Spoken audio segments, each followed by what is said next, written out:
Thank you, Dr. Sai Garu, for laying the groundwork, so to speak, in terms of highlighting the complexity associated with this advanced manufacturing processes. That is where I can see like some of the questions that Raj Garu was raising earlier. We can provide some, we can create value out of it by focusing a little bit more on, as Sai Garu said, about some of the technical details with the students graduating from IITs or anywhere, taking pride in doing technical things, as opposed to, I have nothing bad against MBAs, but giving up technical backgrounds for the sake of non-technical things, probably time to think of. That's when some of the visions that Raju Garu has highlighted can happen. So with that, I'd like to build upon where Sai Garu has left in bringing this, building the quality into the product, as opposed to or just measuring the quality, the level of, say, the extent of quality that you have already manufactured a product of. From that plane to actually bringing into the product development stage itself, the quality aspects, how to do that, and I will share a couple of my experiences in the last few years working in what I call as specialty materials slash pharmaceutical industry. So recently I started working with DRL for the last 1 year. So before that I used to work in the electronic materials type of an industry. So even though the industries are a little different, I see the common theme as Javed and Dr. Sai had referred to. The complexity of the product making is demanding, and we need to focus on that to realize the benefits. So I just started with the kind of questions that were highlighted in the brochures for this session. What are the future scenarios for these advanced, say, areas of manufacturing slash materials type of businesses, and how we can enable, what kind of factors can enable success in creating those platforms here in Telangana area. So this is even if you don't take home anything here from this whatever next few minutes of my talk, I would like for you to just have these two as the take home messages. Building quality into the product development, going beyond the measuring the quality of the product. Like, you can use Six Sigma, Kaizen, all these things. That is after you make the product. But how to bring the quality aspect into the product development stage, I think that is definitely a key segment. Then to enable that, systems-based approach, meaning I have, say, processes A, B, C, D, eventually E giving the final product. I don't want to change something here and expect a difference here.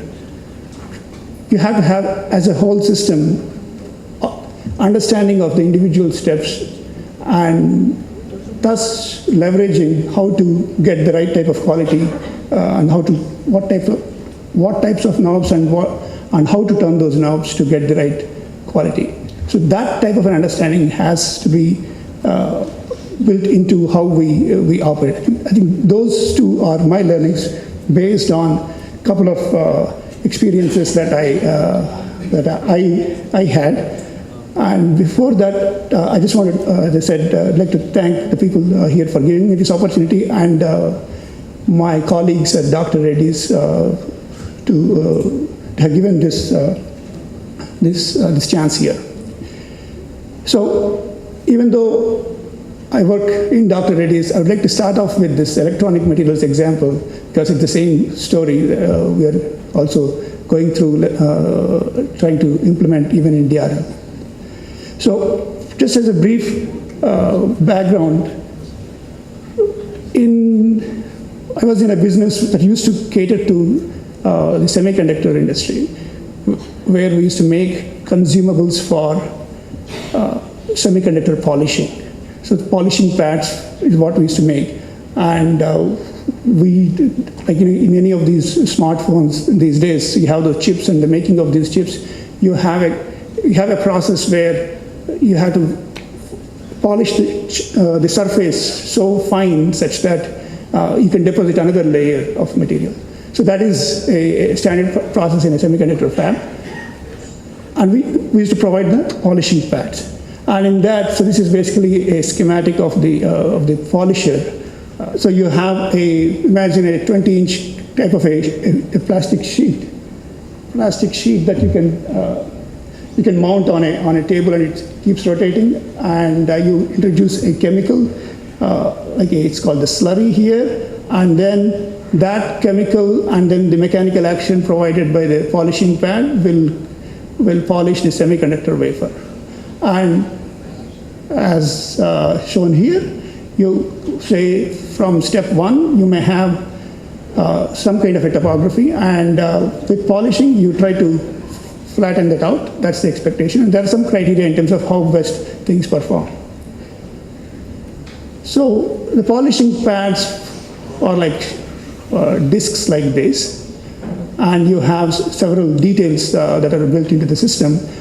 And when we make these products, without getting into the details, I used to work for a company called Dow. So we used to have a big market share in this area, and slowly others were eating away that. And one way we realized, the hard way it was, to stay relevant was to continuously reinvent ourselves. And if you look at the kind of things that are the performance indicators, so to speak, in that business, it's the price we charge for the product, the volume we sell, and the cost involved. Cost involved basically the manufacturing, marketing, R&D, but the biggest part is the product differentiation and all these other, the technical support that we used to provide to the customers, etc. So when we had this technical support, where we have a continuous interaction with the customers, we realized that that was an avenue that we could leverage for our benefit as we were starting to lose our market share, because everybody else was focusing on just manufacturing the product with the right quality only, whereas we went a step ahead and trying to understand with the customers